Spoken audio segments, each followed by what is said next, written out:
बस की फैसला होना जी। आज याद आ रहे हैं मुफ्ती तरीफ साहब याद आ रहे हैं हमको। बड़े कमजोर लोग ने, सच्ची बात है। इसे तो बड़ा उन्होंने कहा तुम ऐलान कर दी काम नहीं है।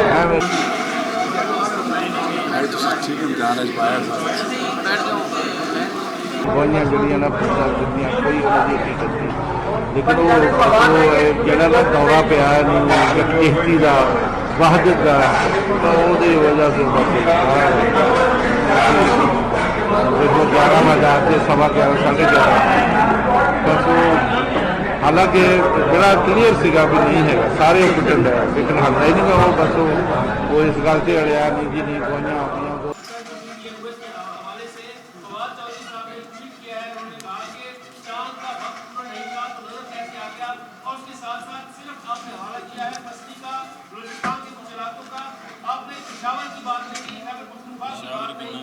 पंजाब की आपने बात नहीं की, क्या पूरे पंजाब में कहीं पर भी चांद नजर नहीं आया? कोई आपको नहीं मिली, कोई इस हवाले से बता जी।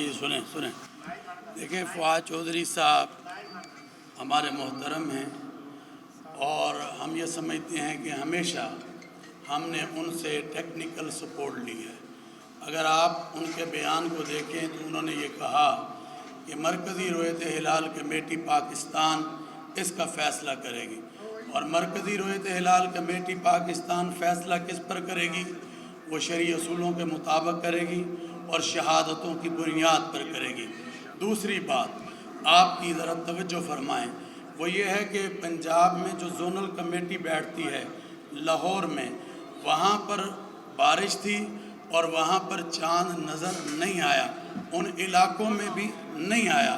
फिर इसी तरह सिंध में हमने जब जोनल कमेटी, अब क्योंकि इतना वक्त नहीं होता कि हम जो है यहाँ पर सारी चीज़ों को बयान करें, और पेशावर की जो बात है उस पर तो मैंने बात की है कि जोनल कमेटी जो पेशावर है उसकी जो गवाहियाँ आई, उन्होंने जो फ़ैसला किया, चमन ने जो फ़ैसला किया, उसी फ़ैसले की बुनियाद पर हमने आपके सामने फ़ैसला रखा। बहुत शुक्रिया।